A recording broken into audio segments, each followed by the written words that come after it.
he's had relatively little competition. Henrico County, which is changing for the most part, did go over President Obama 2 years ago. For the most part, that's a district, I think some of you maybe have heard me use this term before, that would vote for a Republican if you dug one up. And as my maternal grandfather, who was reflexively a Republican, who actually used that line once, later said that he'd also vote for a Republican if you dug one up and stuffed it. And I think that could be said of the 7th Congressional District. Eric's most competitive election was really the one that established him as a member of, fast-tracked him, if you will, for the Congress. In 2000, he ran for the Republican nomination in a primary against Steve Martin, the state senator from Chesterfield. I think a lot of people think that if that race had gone a little bit longer, and if Steve Martin had a little bit more money, it might have gone the other way. I mentioned this about Eric Cantor, a product of this great anti-competitive Republican tradition, at least in Central Virginia. You know, everyone kind of sit down, do as you're told, vote as instructed. You'll get your way. I think maybe to some degree this is what is guiding Bill Bowling's thinking for the governorship. It means that while some skills are very good, others are wanting. And while Eric seems to be pretty good about raising money and counting votes, I don't think anyone would call him a kind of commanding presence on the stump. He hasn't really had the need to develop the kind of candidate skills that help, particularly in competitive settings. But he is looking much better on television these days. That's right.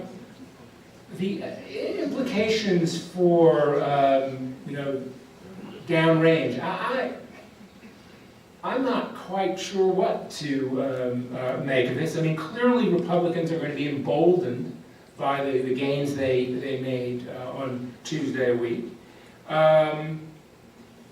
But they, I think, also know they need to deliver. And the question is, for whom will they be delivering?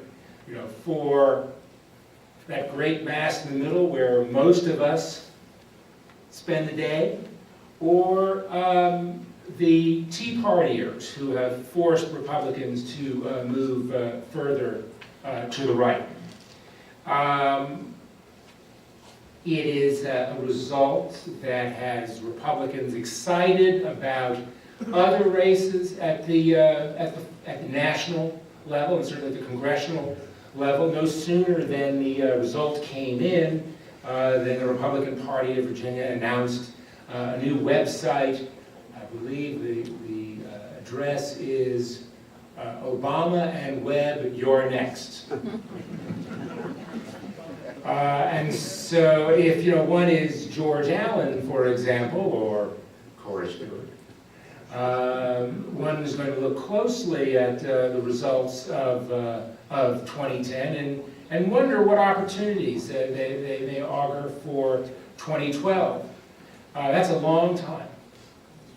And certainly the Democrats have demonstrated at the national level that they can take it in the chin and still win re-election at the presidential level. Bill Clinton. Ronald Reagan demonstrated that as well in the previous decade. And we'll see what happens in Virginia. I think for Governor Wilder, and at least I know him pretty much as governor, though I know that if he were at a dinner party and still a sitting senator, because of our federal system, and the governor were there, the senator would sit at the head of the table. This is what I'm told, the protocols demand. But it's been almost a generation since Governor Allen held that office, and an office in which he was active and productive. And then, of course, he went off to the Senate and seemed to fall prey to whatever it is about Washington that turns even Republicans into big deficit, big spending, big government types. And to see Governor Allen try to explain that is fascinating. It is perhaps an exercise in revisionist history. I don't know if any of you were at the Tea Party convention in Richmond in October. There was a seminar, a forum, a roundtable discussion involving Senator Santorum, Governor Allen, Attorney General Cuccinelli, and then Stephen King, was it, Congressman from Texas? Iowa, excuse me. And at one point in this conversation, Ken Cuccinelli said the reason the Tea Party had grown as rapidly as it did is because it was in large part a response to what the Republicans weren't doing in Washington. And the room just exploded. And but perhaps more interesting, or most interesting, was the very stony expression on Governor Allen's face. So I just note that. I'm much more interested, by the way, in what you all have to say. And maybe we can take some questions as well. So I understand we've got about 15 minutes. Is that correct? That's correct. Okay, so shall we?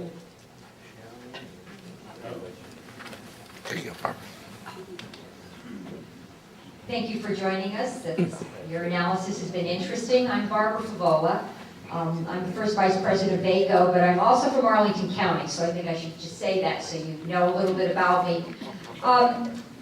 If you were asked to give the Democrats some advice for 2012, where of course President Barack Obama will be on the ballot, as will Senator Webb, how would you advise the Democrats to position themselves? How to position themselves? How to run a campaign in 2012? I just thought that would be helpful.